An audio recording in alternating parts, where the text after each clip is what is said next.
looking for friends, but not imaginary ones, and I don't want to pretend. Attention all open-minded, kind-hearted folks, let us come together. Well, hello there. Thank you for checking out this episode of Raised on the Radio. I am one half of the show. I am Colt Brocado. Patrick Blair, sipping out of that perfect mug. I love that mug so much. Music matters. Raised on the Radio. You know. Anyways, Patrick Blair in Zoom land as usual. And how are you, sir? Great. Not as usual. Well, I mean, you're still in Zoom land. You're just not in the same room. Yeah. So I need to apologize audio-wise for the sound. I'm in my foyer, as you so hate it. I hate that so much. I don't know why. I just hate that word. It's the weird. acoustics are pretty strong in here. And then for my posture, because I am not in a chair, I'm on a bench, so I'm hunched over a little bit. So that's for the people watching. My posture is probably pretty terrible. Do you really think people are going to be worried about your posture? I'm worried about it. Why do you think I have a bad back?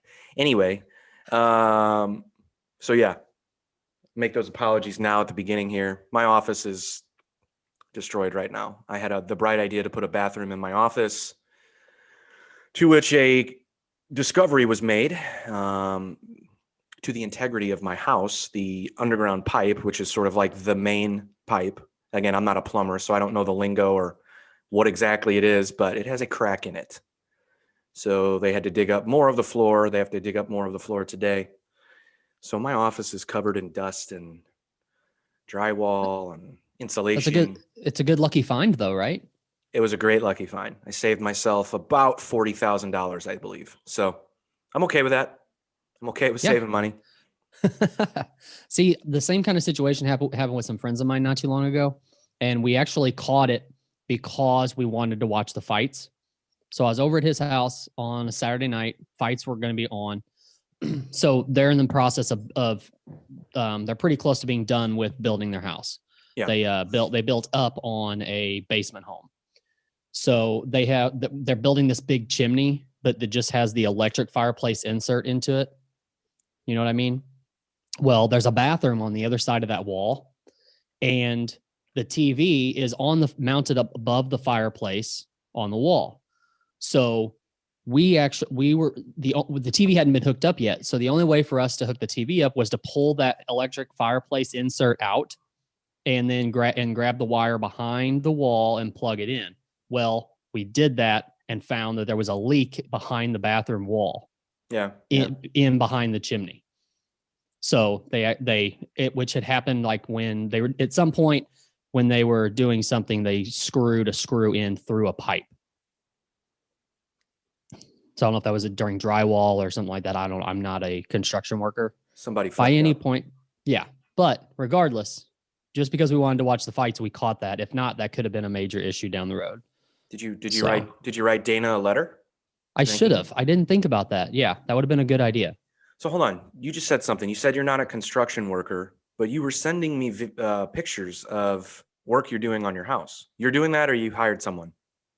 I've done the majority of it, but that is not construction work. That is trial by error the entire way through. Did you YouTube your entire house, basically? Most of it, yes. Yes, yeah. I did. Yeah. Now flooring, I did. I've done the flooring before, but it's the easy stuff like the click. I don't know if you've dealt with it or not, but it's like the vinyl stuff that you just click together. Yeah.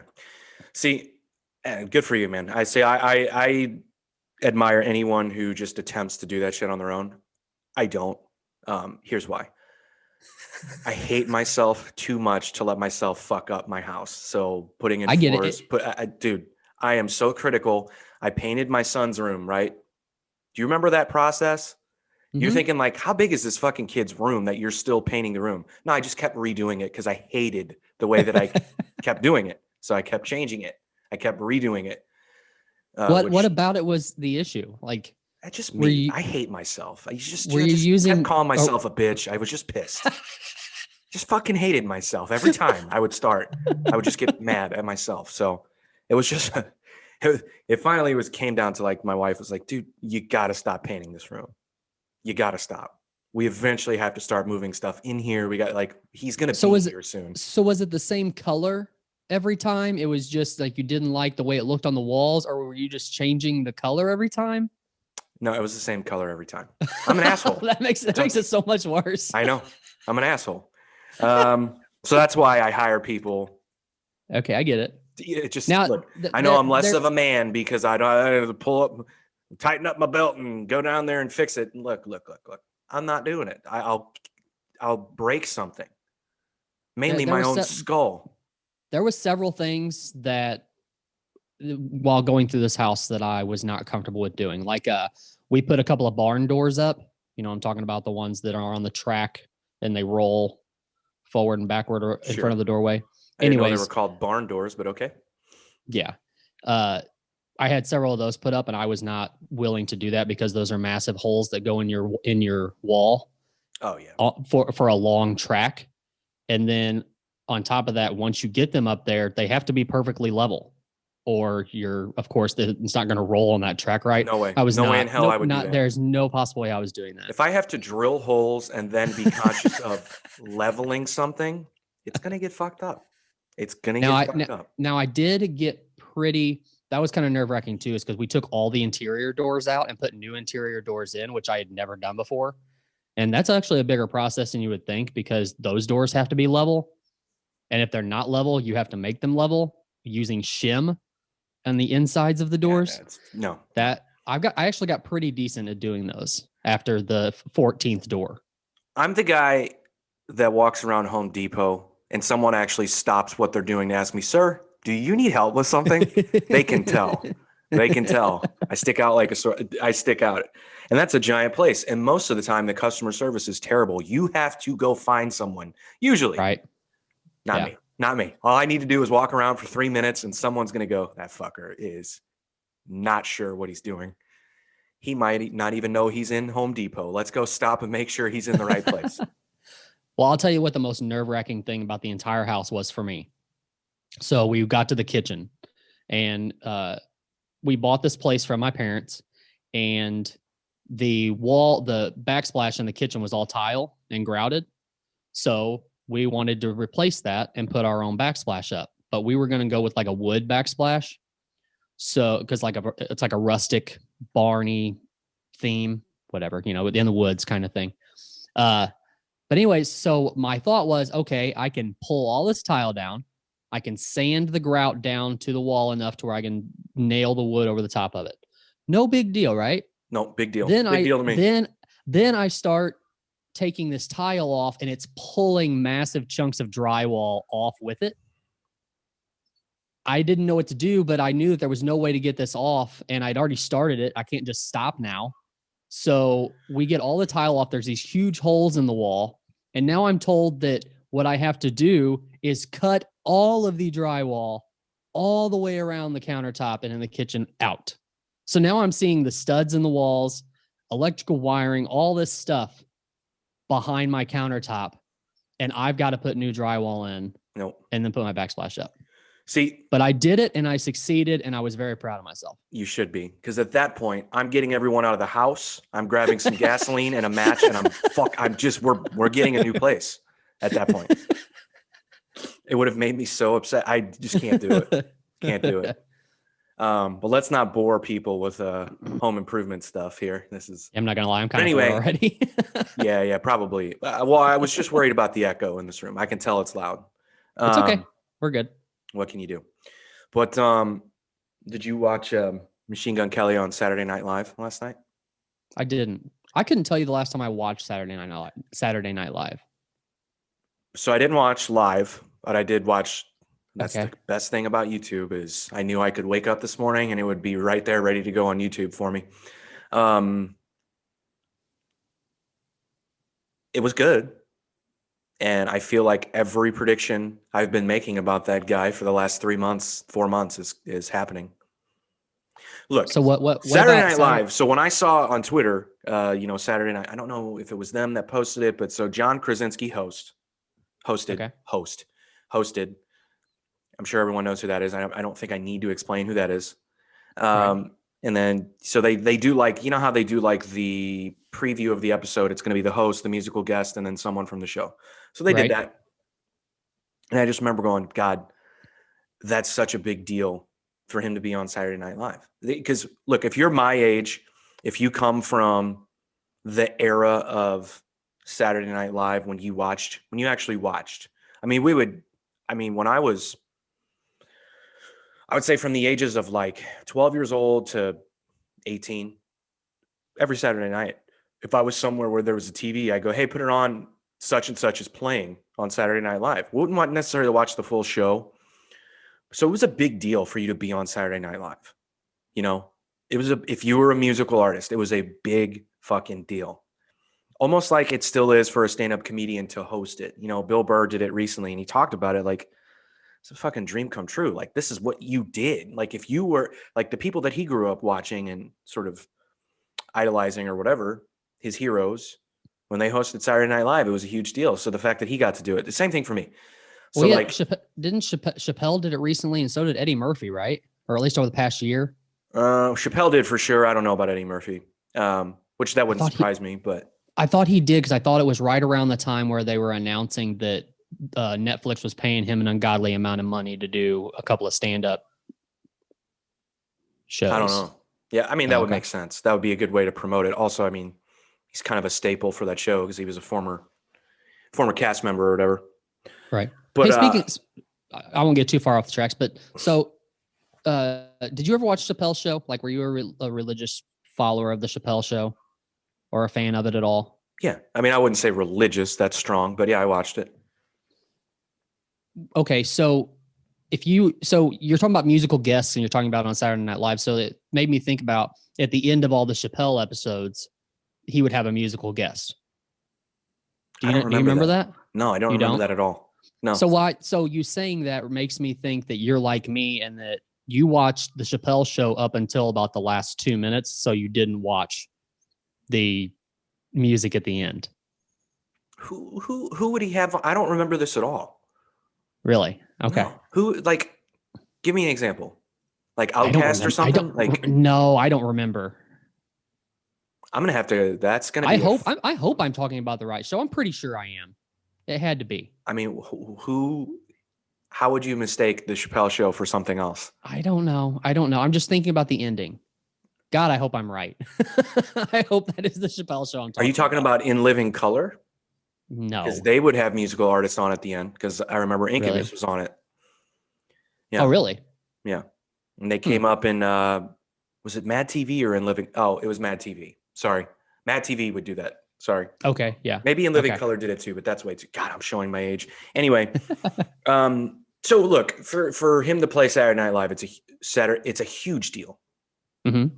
I still think it is. Maybe people don't care anymore, but from a pop culture sort of perspective, that's insanely huge still. Well, that was what I was going to ask, though. Is it that big of a deal anymore? Is Saturday Night Live what it once was? Yes. I mean, no, it's not. I mean, I don't watch it anymore, but on the level of people talking about it, yeah. Yeah. It's still a big deal to host. It's still a big deal to be the musical guest, in my opinion. Okay. But, and he did well. They sounded good. And I say they because you might as well just call Machine Gun Kelly a band. I mean, he does. He has been even before the pop punk stuff. So, but I want to just go ahead and take credit for his success. I predicted this. I knew it was going to happen regardless of the pop punk album. I think this would have happened anyway. So I have to imagine most of his success and people hearing about him is from this show, because we've talked about Machine Gun Kelly an ungodly amount on this show. Yeah, so and I apologize for doing it again, but it's because of our millions and millions of listeners that his success has gotten so big. I expect something. I want a platinum plaque for my bathroom or a gold plaque. I want something. For your bathroom? Is that insulting?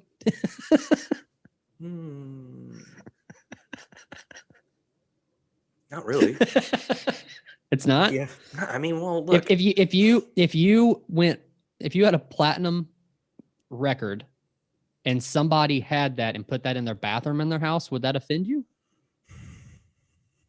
No, because I would have a platinum record. Are you kidding? And it wouldn't matter. Put it wherever you fucking want. It doesn't matter. yeah, what was I don't remember what I was going to say, but so anyway, he's blown up, dude. And that's just, this is just another example of how he's blown up. So good for him. Well, I will give you this. Before this show, I was not the biggest fan of MGK, but also we started the show shortly before he became this new pop punk genre star, right? But like I said, before this show, I guess I didn't put much thought into MGK really, but I've become not a serious fan, but I've definitely become a fan of this new MGK. So like the pop punk. Yeah, I am a fan of it. I have listened to this last album that he just put out several times, or just a once over. Well, I gave it a once over, and then songs that were kind of intrigued me, I go back and listen to a few times, including what's the name of the big one that everybody's talking about? I guess the last single that he put out, right? Mm-hmm. What's it called? He performed it on Saturday Night. My Ex's Best Friend, I think. Okay, that's not the song I'm talking about. My Bloody Valentine. Okay, My Bloody Valentine. Yeah. Yeah. Yeah, I mean it's if you like pop, I mean it's a pop punk record. It is I call it pop punk proper. You know? I think it is. I mean so do you like other pop punk artists? Or is this sort of a new introduction to the genre for you? Like, are you a Blink fan? Are you a New Found Glory fan? Yeah, I am. I am a fan of that type of music. But when this is where you know a lot more about this than I do, like as far as what is considered pop punk and stuff like that. I don't have any off the top of my head, but I might name bands that you might look at me like that. Really? That's who you would say is pop punk? Do it. But no, actually the two that you just named are the two that I would have named. So maybe I'm not too far off the track. Well, I mean, they're the two. I know. I get it. So yeah. But especially New Found Glory. I'm a big fan of New Found Glory, especially that Sticks and Stones album. I guess it's the first major one that they put out, or the first one that got big. They had before that was no. I mean that one put them over the edge for sure. But they had okay. Yeah, I guess they were still a little bit unknown. They weren't unknown, but I mean, you had to be specifically. I guess that was before they hit the MTV crowd, if I'm remembering correctly. Okay. Is that the one with "It's All Downhill from Here" or whatever? Either way. So yeah. My Friends Over You is the big one that I remember on that record. Yeah, I think that's okay. Because then they had the next record. I think was called Catalyst. Damn. Yeah, I don't know. Go ahead. I'm not privy to the catalog. I mean, I like them. I've seen them live a couple of times. They're really fun. I think they're a good band. It's just they're not. Same with Blink-182. I don't know what it is. What about any of the bands that were created out of Blink-182, like Angels and Airwaves and what was the other one? Boxcar Racer? Was that another band? Boxcar Racer. There was Plus 44. Which most people forget about that. Yeah. No, I mean, I never. Did you follow any of those? No. Each one of those bands you just named had a song or two that I liked, but I never went as far as like, getting into the albums or anything like that. Gotcha. Okay. Yeah, I don't. But also, I'm not the biggest Blink fan, so like having an offshoot of that band, whether Angels and Airwaves, I don't consider that's a different sound, I guess. But yeah, as singers, okay, let me say this. As singers, I don't think either of those two guys I'm not necessarily a fan of. They're good. Okay. They're good at what they do for the sound, but it's just not, I just got into other stuff. Like I'm one of those, I guess, too cool for school people that was like, yeah, pop punk. I like Phoenix TX is my favorite. Like that was just the way I was. I've never heard of that in my life. Yeah, exactly. Either way. Phoenix TX. Is that what you said? Yeah. Okay. But they had a song with Mark Hoppus on it, so they were around that same time. Okay. Didn't get near as big, obviously.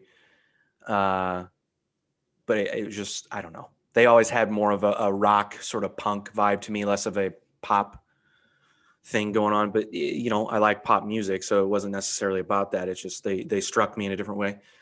I don't know. But yeah, Machine Gun Kelly's he's got the sound. And I think because he's not, and I said this before, I think because he's not a pop punk singer necessarily, he has turned into one. But because his voice isn't the higher register of pop punk singing, most people would consider pop punk vocalists to be sort of nasally, high pitched singers. I get He's it. not that. He's not that at all. He's got a bassy voice, which I think makes the music cool. That's probably why you like it, because I think outside of pop punk, you're into more. Stop me if I'm going down the wrong road here, but you're into more butt rock bands. How did I know that's what you were going to say? So they typically, but dude, there's nothing wrong with that. But butt rock bands, the singers typically have a more mid-range voice. I gotcha. So I think that strikes a chord with you. Yeah. So like your metal is like your lower range voice, and then you got your middle, which is butt rock, and then normally pop punk, or maybe it's more the punk itself is the higher range. Is this the tier we're making here? I don't know. I don't know what I'm talking about. Well, because like metal proper, if we're talking like metal proper. Okay, this is the second time you've mentioned proper at the end of something. What do you mean by that? Can you? Well, I only speak like, I only say that like, because that's what I imagine like the purists of those genres would say. Okay. That's why I use that word, and probably because they use it. But let's make one thing clear. If you're metal, you're metal. I don't care from what era. I don't care who calls you what. If you evoke some sort of emotion in me, if you move me in the slightest, I'm going to like you. I don't care about genres. I don't care about, I don't care about that. Okay. But I would say metal proper, if we're talking about metal from sort of, if you're going through the evolution of metal and you're going, say, like 30 years back, typically metal singers were higher pitched singers. But that's going way back. That's like Judas Priest, Dio. Like that's way back. I gotcha. And I guess it got kind of deeper. Well, okay, so like your hardcore metal, like what Slayer and bands like that, was that before or after Judas Priest, or around the same time? Well, thrash came after Judas Priest, yeah. Oh, so that's not considered metal; it's considered thrash. Well, thrash metal, yeah. Dude, okay. So like the evolution of the metal, thrash metal proper. Is that what you're saying? I'm not going to say proper anymore. You made me realize I'm a fucking tool. No, the evolution of the metal singer, I think it's gone through the phase of being a higher registered singing voice to, like I said, more mid-range and then into screaming. Like once screaming became screaming, like what we know screaming to be today, I think it opened up the doors for not only there to be different registers of screaming, but also now we're going to be screaming and singing, which a lot of metal bands will never do. Though they think it's blasphemous for there to be singing, and I used air quotes on that, in their songs. And these are and it sucks hearing that, because as a vocalist, I would love to hear singing in some of these bands that I do like in some of their songs. I think it would make it kind of cool, but what do I know? So something like, and I'm just using a band because it's our friends, but like Inimical Drive, something along those lines. Oh yeah, well yeah. Would I like to hear that? Is that what you're asking? In some other band's music? Yeah, right. Well, sure, why not? Yeah, I like singing. But I think Inimical Drive is incredibly catchy, whether Joel's screaming or singing. I think they have found found a groove as far as being melodic but still heavy, which I really love. I love when bands do that. What about like a Bullet for My Valentine? Are they considered just butt rock to you, or are they pushing the lines of metal too? They're butt metal. Okay. Someday I'm going to need you to make me a list, and I'm going to need you to put all the different genres, quote unquote, genres of music on that. And then I need you to give me examples of bands that fall into that category. That way we can be on the same level whenever we're talking. Yeah. Yeah. Bullet for My Valentine, I have a history with. So I say butt metal in the most insulting way when I'm talking about them. Oh, it's a bad history with them? Yeah. Yeah. But not willing to go into that, I guess. Maybe off the podcast. Yeah. Okay. Okay. I don't want to upset anyone. Okay. Which again, that's, do I have good reason? In retrospect, if I'm looking back, it's been years and years. I'll probably I should have just, it's one of those situations where you go, if you look back on it, you go, God, I should have just handled that differently. Whatever. Fuck them. Anyway. But yeah, I mean, looking back on it, there are a lot of those situations too, where you ever meet someone and you're like, at the time you think you don't think it went poorly, but you don't think it went well because they did something that kind of just rubbed you the wrong way. So you kind of just sort of were a little standoffish. You just kind of take a step back and go, okay, you know what I mean? Mm-hmm. I have so many of those situations, especially with band guys, but we're twats. I'm sure there are hundreds of people that feel the same way about me. And I'll be the first to admit I'm antisocial because of severe anxiety and just issues being out in public. So I'm sure when people met me, they were kind of like, Jesus, this guy's a dick. I wasn't trying to be. And I've apologized. I've apologized to people that I'm friends with now. Like the first time I met you, I was an asshole. I think I remember it, I'll say that to them. And then they go, no, you're all right. I'm like, no, you can say it. I know I was an asshole. So for those out there, I just go ahead. So what I'm thinking about this is I'm thinking about for a band member, depending on where you're at and what you're doing, the setting is going to change your attitude in general, depending on what the setting is. So if you're playing Warped Tour and it's 110 degrees outside and you have an interaction with a band who is just on there and it goes well, or it goes poorly, could be because they're just in a pissed off mood and, feel shitty and because they just got off stage or whatever, versus if you're playing the pageant where it's inside, but there's so many moving parts too. There's so many people that are involved in getting a band on stage and off stage and stuff like that. It just seems like it depends on the setting and it depends on the day really, on what kind of mood people are in. And if this is the only interaction that you have with one of those guys, it could go either way, but then you may be sour about it your entire life if you never meet them again and never get that, hey, I know you're an asshole. I know I was an asshole. If you don't get that closure, you may just spend the rest of your life thinking, fuck that guy. Yeah. And again, I'm sure people probably think that about me. Not that it matters. I don't matter, but, and maybe they've moved on. I'm sure but I learned to correct it though. I knew that I eventually would have to correct that because and I actually learned that on Warped Tour. I saw a rather well-known person be really shitty to some kids that all they wanted to do was just say, hey, dude, you fucking rocked. Can I get anything? And that person was an asshole. And I was like, God, now that I've seen that in action, live, you always heard stories about it. But when I actually saw it, I was like, oh, God. And I was in no way anywhere close to sniffing the level of success that this person was experiencing. So I didn't know. I still don't know. But I just knew that, look, if I got people that are coming to see me, I'm going to be good to them. Even though it's going to I'm going to feel weird about it at first. I might need a few drinks in me. I might need to, smoke some weed, whatever. I might need 5 minutes, but I need to be cool. And to be honest with you, I didn't learn that until probably way later than I should, but I kind of owe that all to, a former band member who put one of my bands together. He didn't end up being in the band once the band kind of got to the level of where we thought we were at, which was good.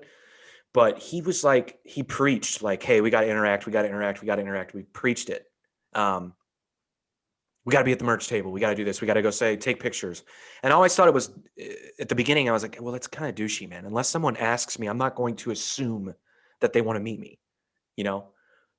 But this is a perfect transition into, he's like, dude, we were performers. We need to be rock stars. We need to project this essence of not so much success, but we love doing this. You should love it too. That type of thing. Having fun. Like I mentioned in the last podcast. Yeah. You know, like MGK was talking about. That's what we were talking about. Okay. This is what interests me about this conversation though, is that you, just like me, have seen though, like when you're at a show and you look over at a merch booth and there's that one or two guys that are in the band that are sitting at the merch booth, just like on their phones, and nobody's going over to the merch booth. Put your phone down. I mean, there's that, but that's not even like what I'm talking about. I'm talking about, you're saying that this guy preached, we need to be at the merch booth. We need to meet people and this, that, and the other. But how does it look if nobody's coming to your merch booth and you're just standing there? Do something to get them there. And that's what we did. We'd have people dress up in Green Man costumes, chicken suits. I mean, anything to draw attention. That's what we did, which again, I think it pissed a lot of bands off that had to have a merch table next to us. Because you're drawing people away from their merch booth. Yeah, I guess there's sort of these unwritten rules about how far but dude, look, if you ever go to see a bigger band at a venue, say like Pops or something, and you look at their merch tables, it's a display. It's an attraction. It has to be, dude. That's how you make your money, especially now. It just has to be. So yeah, I mean, it probably pissed some people off, but I don't know. I can't apologize for that now, because it taught me the valuable lesson of not to be shitty to people. Well, but that's also people looking at it as, okay, this band is trying to pull, audience members or crowd away from us, when it's not. It's just you were trying to get attention on you. They could be doing the same thing. Yeah, man. Well, look, dude, again, we got to have fun. We got to make money. I want as many people to hear our music as possible. You know? But look, if a band was playing, no, we weren't on a megaphone, like saying, come to our merch table. That's rude. We wouldn't do that. It would be in between sets. It would be, like there were, like I said, unwritten rules as to what you did and what you didn't do.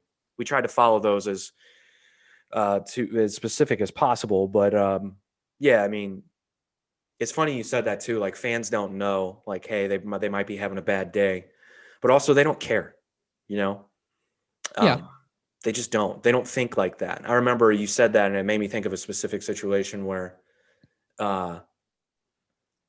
again, a band bigger than these kids come up to me and one other person in my band, and they're like, "Hey, you guys did great. Oh, thank you. Appreciate it." Shook their hand, whatever. And they go, "Hey, do you know?" And I'm not going to name the guy in the band, but do you know such and such from this band? And like, are you friends with them? And we're like, well, we know them. Like, are they back? Because we were in a backstage area. I don't know how these kids got back there. And so they go, can you go get them and bring them over here? And I was like, ooh, no. But I'll tell you what I will do. If I do see him and you guys are still around, I'll direct him to where you are. And if he feels like coming over, then he'll come over. Right? So see the guy. I don't say a word to him. And I think the kids saw me see him and didn't say anything to him. Jeez. Right? I could tell he was in a bad mood. I could tell. I get it. Yeah. And I also don't expect him to know who the fuck I am. You know what I mean? That's the other thing. That's the way my brain works. Like, people are like, why didn't this asshole say hi to me? It's because I don't have to, like, I don't want to stop you and go, hey, I'm such and such. And I'm not going to expect you to remember who I am if you've met me once. I know that's a weird way of thinking. Like, just say, hey, bro, whatever. Like, I get it, but that's just the way my weird brain works. So like, So I think the kids saw me not say anything to him. So then they just started shouting his name. And I think he finally went, motherfucker, fine. So he walks over and they go, hey, such and such, that dude said we could pull you up. I was like, God damn it. Oh, dude. So he actually came up and said something to me, and I was with my entire band now. He goes, hey man, why did you tell? I go, dude, I promise you I didn't. Right. I told them that if you weren't busy and if you like, I would go, look, you looked like you were busy. You looked like you were kind of doing something. I didn't want to bother you. He goes, all right, well, I do. And I'm like, but also I'm thinking like, hey, fuckface, you already went over there. You already made their day. Why are you lecturing me about what I need to be doing? I didn't say anything, obviously, but obviously I talked shit about him when he left, like a little bitch. But in the moment, I was like, hey, asshole, like, dude, you know, those kids like you, like they like your band more than mine. You know what I mean? I had to project this sort of like coolness, like, yeah, man, I'll talk to him for you. You know, when he clearly didn't give a shit about me. They were just using me to get to you. Like, yeah, I get it. But if you were in the shoes of that guy, I completely get it. That's what I'm saying. You would have felt the same way. Like if somebody else, if you thought that if you were in a bad mood or you were busy doing something else and you thought that somebody else promised people that you would go see them when you don't even know me. I mean, that's, yeah, I could see why he was upset about it, but it was also a miscommunication. Those kids just pretty much lied. Well, I don't know. Sort of. I mean, whatever. But they got their hopes up. I mean, I gave them a CD. They probably use it as a fucking ashtray. I fucking know, but no, they're vaping these days. Yeah. They don't need an ashtray. Yeah. But no, I mean, but the reason that I told that story is I understood both sides of it. I understand now his frustration in the moment, and I understand that those kids don't think about it the same way we do. They don't. And it's not their fault. Why should they? It's not their job to worry about. And a lot of people say they should, but it's not a fan's job to worry about what type of mood you're in. It's not there. That should not be a part of their decision making, a part of their level of understanding. Now, should they? Yeah. You know, that's why I get so weird about meeting people too. Like, dude, I'm terrified of meeting like people that I consider to be heroes or like I actually looked up to. Influential. Yeah. Did I tell you the Brandon from Incubus story? Have I told you that story? I don't think so. You sure? Well, look, if maybe to the millions of listeners we have, if I'm repeating a story here, I apologize. But so I'm at a festival and that I played. Incubus was playing it. And I'm backstage, and another member of another band who's not an Incubus, but just another band that was playing it, sees me and he says hello. And this was someone that I had met before and actually had a conversation with, so that it wasn't awkward. Like it was, hey dude, what's up? So he goes, hey man, if you see Brandon back here, isn't he like aren't they like your favorite band? Like, are you gonna like talk to him? And I'm like, fuck no. I'm not going to say a fucking word to that guy. Are you kidding me? He goes, oh, dude, I'm going to fucking say something. I love Incubus. Like, if I see him, I'm like, okay, dude, you do that. I'm not, please, no, don't even.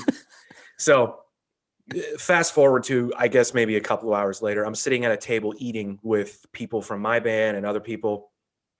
I look up and who's talking to Brandon? That fucking guy. And I was like, oh my God, please no, please don't let him see me. Please don't. And so sure enough, I'm looking, I'm like, guys, is he looking over here? They're like, no. I'm like, guys, is he looking over here? They're like, dude, would you shut up? Oh shit, he just looked at you. And then so the dude in the other band is like, hey man, come over here. He's like calling me over. He's like, man, I have an Incubus tattoo right here, right? And he goes, show him your tattoo. I have told him about your tattoo. Show him your tattoo. I'm like, this motherfucker. So I probably look so ridiculous. So I walk over there with my head down, like my tail between my legs, like, hey. He's like, Brandon, this is Patrick. And I'm like, hey, Brandon, nice to meet you. And I was like, yeah, here's my light grenades tattoo. Like, it was so awkward. Brandon was super cool. He was super nice. So I probably make it more of it than it was. But I felt so fucking awkward, man. But God, that guy had to make you feel so douchey. Because in that situation, doesn't it make it seem like you put this on, or like you went through somebody else to get to Brandon, kind of? Possibly, Yeah. Maybe I don't know. I don't know. I just felt so. Oh, I felt so lame. And there have been a couple of situations like that. Met Sonny from POD when I was roofied. Nice. That was my first interaction with him. That's great. Roofie by okay. You can't just gloss over that. Yeah. Well, we forgot to mention again at the top of the show that we do have a guest for this show. But I'll tell this story real quick. I got roofied I got roofied. I don't think the person tried to roofie me. I think they tried to roofie one of the many females sitting around me. And I'm not saying that like I'm some pimp. It's just so happened that that's what was happening at the time. And I grabbed the wrong cup. And yeah. And yikes. Yeah. So I'll have to talk about that feeling later. Oh, dude, it's terrible. It's terrible. I bet. Someone wanted to fuck me. They could have. Let me just, for all those that are wondering, like, do roofies really work? Or what does that really do to you? Yeah. Yeah. If someone wanted to fuck me, they could have. I would not have been able to stop them. I couldn't move my fingers, dude. That's the story of Sonny bumping into me. I started feeling really shitty. I was like, God, I feel sick. Then I tried to get up and I couldn't walk. So I crawled to the bathroom in this backstage area, and the door swings open and I'm down on the ground, and it's Sonny from POD. And one of my band members was following me, and he just goes to my band member. He goes, "Homeboy's fucked up." And then my band member picked me up and got me to a toilet. I passed out on the floor, face down at a backstage bathroom at a festival. That's for one, very gross. Yeah. And for two, anytime if you ever played or shared the same stage with POD, did you ever play on the same stage as him again? Twice. Twice. Did you ever get to talk to him? He didn't remember me. Yeah, I talked to him, but yeah, he didn't remember me. He had no idea. Okay. Yeah, well, that's but good. I'm certainly not going to tell him like, "Hey, dude, remember that one time?" Yeah. But no, he didn't remember, and he was cool. But yeah, he was like, "Homeboy's fucked up." Not one of my finer moments. But yeah, roofies work. Maybe I shouldn't broadcast that, but I was fucked up. It's fucking terrible.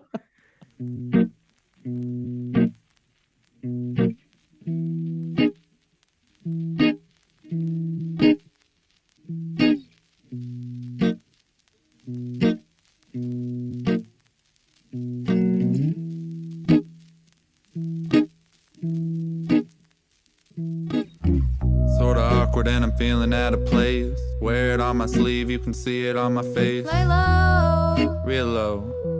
Used to go to every party, now I'm posted up, chilling at home. baby, what you thinking about? I see you staring at the clouds again. Sun going down and my heart pounds, knowing it'll all just come to an end. Yeah. Still looking for friends, but not imaginary ones, and I don't want to pretend. Attention all open-minded, kind-hearted folks, let us come together, sit around the fire telling jokes. Keep it stoked while we reminisce, holding on to memories, you know that we'll remember this. Having a ball. All hands on deck, we need to lift each other up, but we've been fighting instead. Sorta awkward and I'm feeling out of place. Wear it on my sleeve, you can see it on my face. Lay low, Real low. Used to go to every party, now I'm posted up, chilling at home. baby, what you thinking about? I see you staring at the clouds again.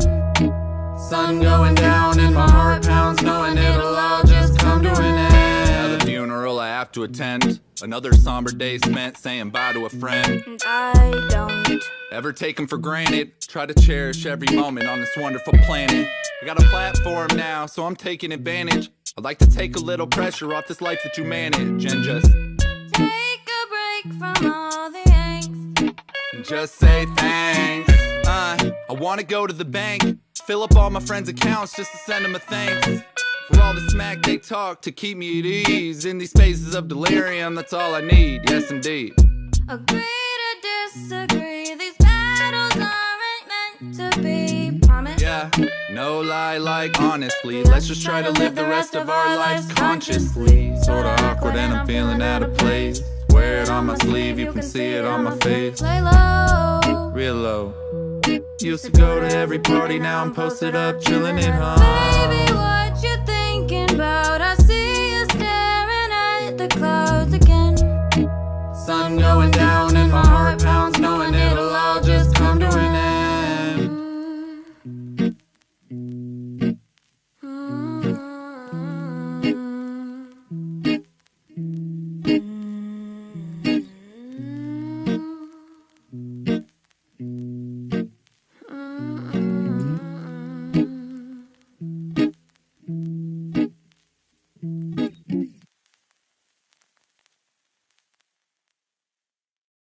What up, world? We're back. This is episode 53 of Raised on the Radio. As we mentioned, we have some very special guests now, plural, with us. It was guests, singular, but it is plural. We have Dave Velk, musicians Dave Velk and Brea Scow. Did I get the name right, Brea? Yes. Okay, good. I Sounds was good. so worried about fucking that up, even though you did. Most people don't get it right on the first try, but you right, did. cool. So, nice job. I was practicing in my brain the entire time. So guys, thank you for joining. We appreciate it. And also, the single's great. Just came out on Friday. Could Be Worse. Awesome song. We've quickly become fans of yours, Dave, and yours, Brea, now. We love the music. So talk about the single real quick. I mean, I know you, Dave, you've mentioned on social media, it's a very special one to you. So why is that?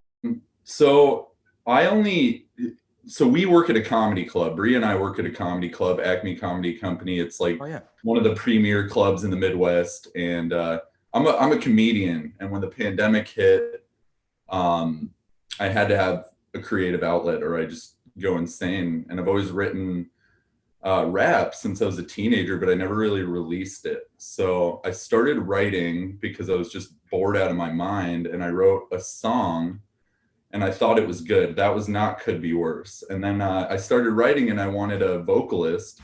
So I shot a status out on my Facebook just looking for a female vocalist. And Brea was the second person that I worked with. The first one didn't quite work out. As soon as I heard her sing, she took some of my choruses and did her own thing with it. And it was such a moment. Like I almost started crying because of what she was doing with my music and turning it into something else. So from that moment on, I'm like, she's the one, you know, she's the thing. So after that, literally that night, so we met at our friend's studio, realized it was going to work. And after we left their studio, we're like, well, what are you doing right now? Should we just keep working on this stuff? And we went to her apartment and we started listening to beats. And that was the inception of Could Be Worse. Mm-hmm. Started writing it. Brea wrote one line. And then I was like, all right, I'm going to go home and finish it. And the next day he came back and he was like, hey, listen to the song. And that's awesome. Yeah. So those lines about another funeral I have to attend. And the last 4 years I've had a friend die every year. Where I'm from Denver originally. And I was involved in a lot of bad shit, a lot of drugs and alcohol. And a lot of my friend group from that time didn't make it out. And so to make it out and for them not to, and kind of represent my town and my friends that didn't make it is super important to me. Yeah, that's powerful shit. So you also said, so I wanted to bring this up again. So because of that journey, you went from Denver to Minneapolis, but you said you stopped in Missouri along the way. Why was that? Yeah, well, you know, my road to being a better person was a long road with a lot of bumps in it. So my first attempt to get clean was going to Missouri to live with my best friend out there. Shout out to Zach Conley, Una Vida Tequila. But I went out there to get clean and I stayed out there for a year. We called it misery, no offense, because there was not much to do where we were. I get it. Anyway, so I got clean and I ended up going back to Denver and just struggling with it on and off for years. So it's been a long road. So you said Could Be Worse was the first track that you guys did together. So White Lies, that's the other one, right? Is that was written after? I wrote after Could Be Worse. Yeah. Okay. Yeah. And we kind of had a release strategy and what we should give people first. We didn't want to give them all the goods right to begin with, you know?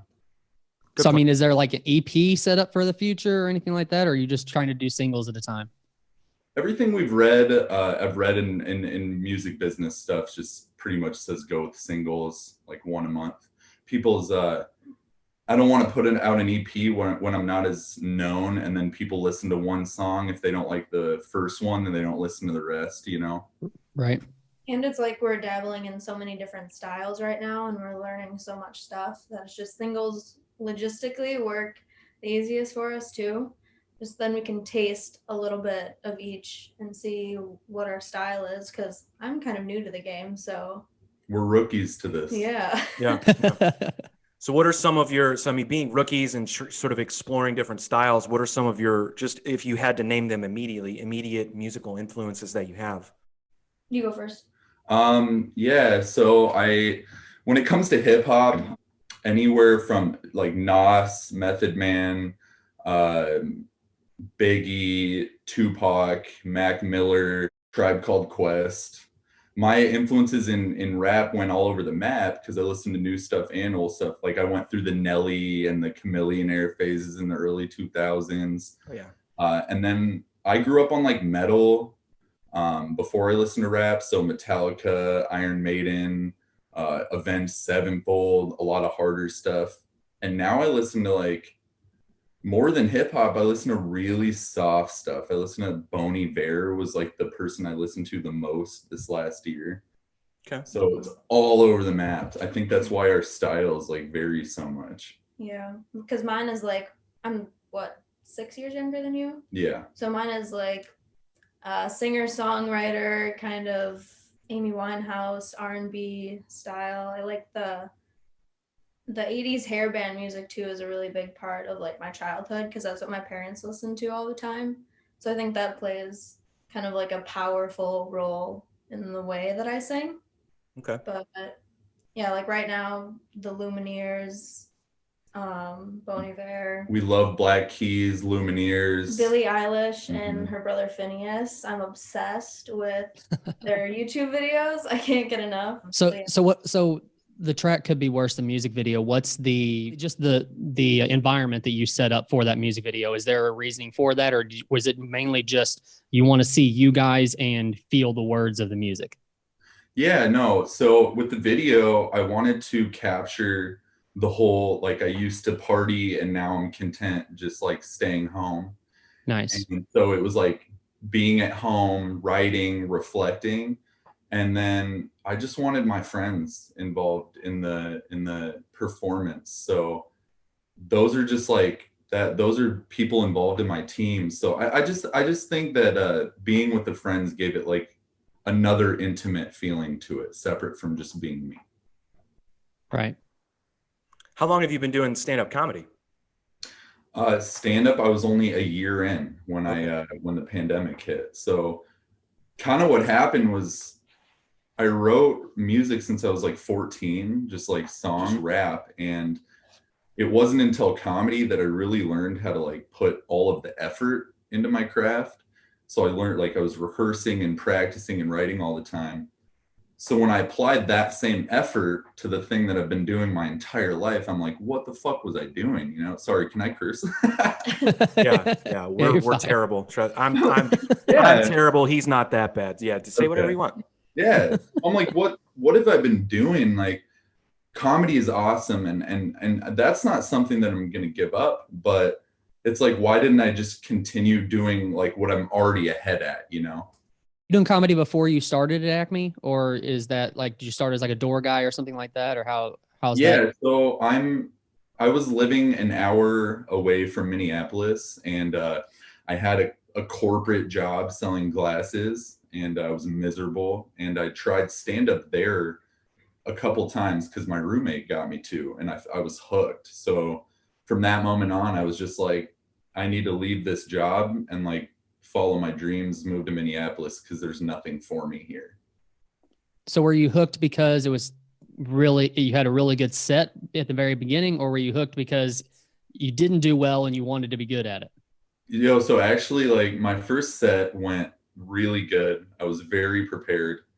I killed it. And then my second set I got cocky and I thought I'm just good at this. So I didn't prepare as much and I fucking bombed. But I was hooked from both of those things because the Nice. bombing, it's so mortifying that you're like, I have to redeem myself. Yeah. Yeah. You have those moments on stage as an artist, as a musician as well. So I can imagine that that's only going to help moving forward. I've been there. So who are some of your influences when it comes to comedy? Favorites at the top are Tom Segura, Louis C.K., Dave Chappelle. Yeah. Love Jesselnick, man. All over the map. I like really fucked up humor. Jesselnick's one of your favorites, right, Colt? He is. Yeah. I mean, we're both giant. I mean, we talk about stand-up comedy on the show probably more than we should because we don't know a thing about it other than that we're fans. We talk like we know the biz. Just because we follow all these guys like Segura and Joe Rogan and Jesselnick and all those guys. So it's actually funny that you also do stand-up comedy along with music because they're just two very large topics of our show, topics of conversation on our show, or both of those things. So that's perfect. Yeah. Perfect. So how soon do you feel you'll be back to either doing comedy? And this is sort of pandemic based question here, but how soon do you feel you'll be back to doing comedy or even performing? Have you performed at all? Because I know people have found these loopholes as far as performing goes. We've had a few friends here do some very odd shows with people there, but somehow it worked, I guess. But so has that even been an option for you in Minneapolis? So we had one little, we rented out a bar. Our friends rented out a bar to have like a private little thing for our friend's birthday. Beyond that, we've performed once. So when it comes to comedy and music right now, the music is kind of taking off, and I just am itching to perform it on stage. Yeah. So that's going to be the next thing. And we don't know how soon, but we're going to have a bunch of music ready for whenever they're ready for us. Yeah. Have you had any venues open up out there and like on a small, like I said, like sort of a limited capacity basis, or is it everything shut down? So yeah, places are opening. The comedy club has been open at a limited capacity. They have shields up between people. But no, I don't think the music open mics are back up yet. Nothing. And not like the main music venues either. Those are still closed. Yeah. If it gets a little warmer outside and people can put on some gear, then we can stand outside and perform. But until then, I think we're just busting our asses, like trying to get stuff piled up so that when we can perform, we can showcase what we've been working so hard at. Yeah. So are you guys going to officially like make it sort of a duo type approach when you start playing shows, or is it going to be, we're separate artists, but we work together often, so here's this package? Or are you going to package it as like we're a duo?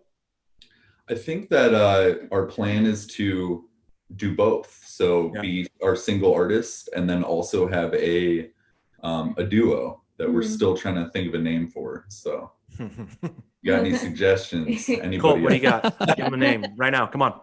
Yeah. I don't have any names at the top of my head, but what I'm thinking about is like when you're doing something solo, is you in that cowboy hat and a robe on stage trying to to pull something off. Yeah, I like to keep it interesting. There's so many like sides to it, you know. Right. So do you are you a Lil Dicky fan at all? Yeah, I love Lil Dicky. Have you already started getting the comparisons of? Of course, man. Yeah. People are like, you know who you remind me of, and they wait for me to say it, and I'm like, I'm not gonna say it. Like, don't give them that satisfaction. Yeah. Yeah, I'm like, like I've gotten it before, and I totally get it, and it makes sense. I make little like Jewish jokes because my mom's Jewish, and obviously a lot of comedic influence in my rap. But then like, Lil Dicky's not doing shit like Could Be Worse at all. No. So there's like so much. I have his style, but there's so much more to it, and there's so much that people haven't even heard yet. Yeah. So I'm always hesitant about doing what you just did. Like I see how you didn't try to compare him. You tried to make him say it too. Like have you heard of Little Dicky? Yeah. Well, like I never want to be that. I never want to be that guy who asks and then insults that person. Like, no, I hate that guy. Dude, that's a compliment, man. He's extremely talented, you know? Yeah. Well, the only reason I asked that is because of the comedian turn, or comedian turning to well, especially hip hop, because he tells his story the same way. He was like, I was working a job I hated, but I always thought I was funny, but I didn't necessarily want to do stand up, so I chose music. But if I'm picking, like, and this is just opinion, but if I'm picking someone that I think you sound like, and it's what attracted me to your style immediately, and Colt, you're probably with me, maybe not. I think you sound like A$AP Rock, which is both one of our favorite artists. Damn. I've gotten that too, man, and that's also a giant compliment. Because I hope so, because we both love him. It is, and that's Minnesota. So atmosphere, A$AP Rock, and conscious lyrics. You know, like actually talking about something.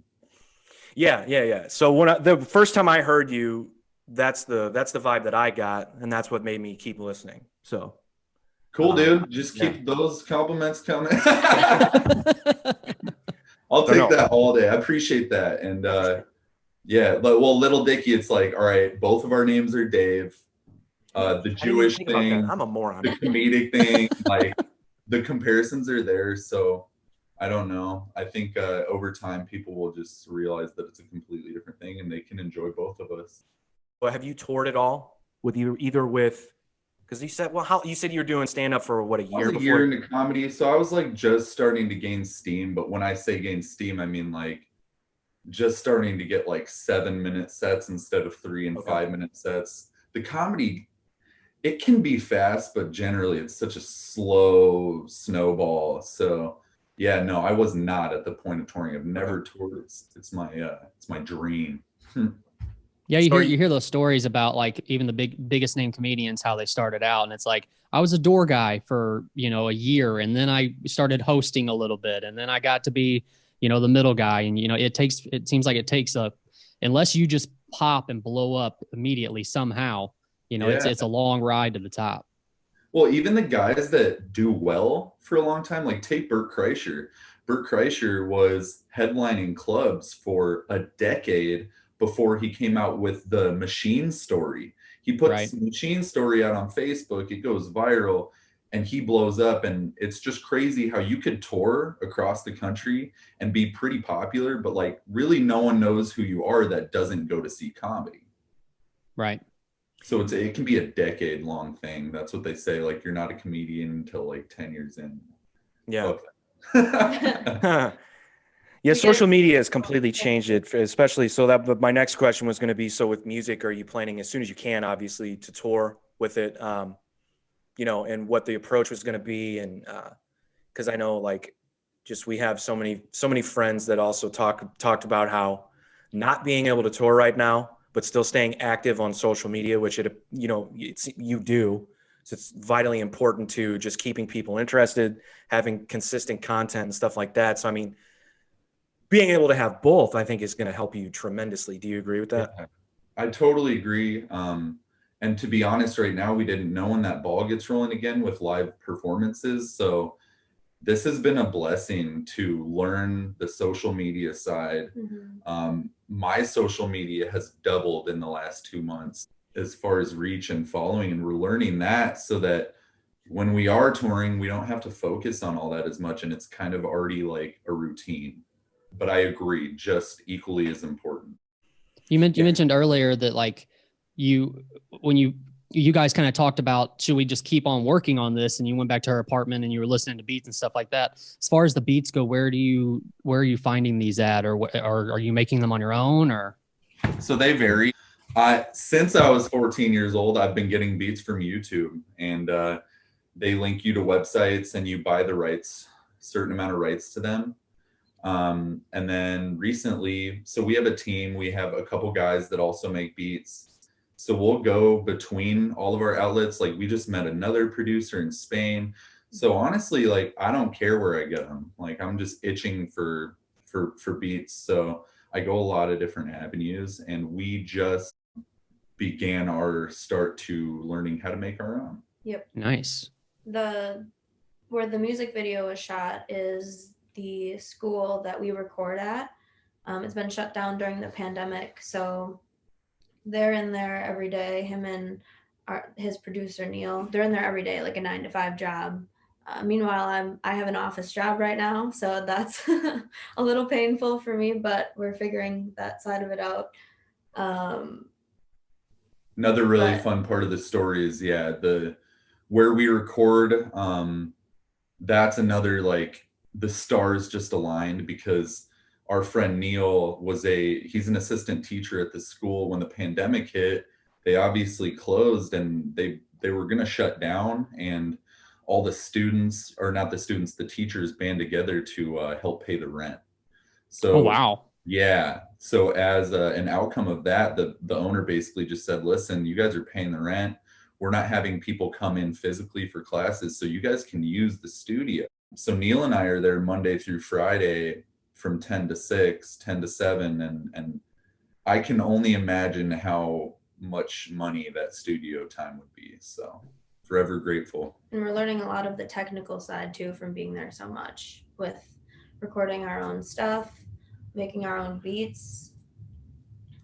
This is just like the start of us learning, and we've gotten this far in 4 or 5 months.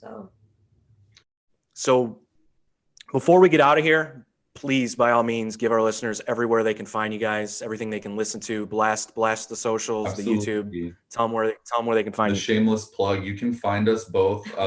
I'm on all platforms at Dave Velk. That's D as in fucking little Dicky. I'm sorry, No. I feel like an asshole now. Dude, not at all. So that's DAVE space VELK. That's on all platforms, YouTube, Spotify. Your turn. And for me, everything's under Brea Scow, so BREASCOW. On Facebook, Spotify. I'm on YouTube. Don't have a lot there yet, but we'll get there. Instagram for sure. All right. Cool. Nice.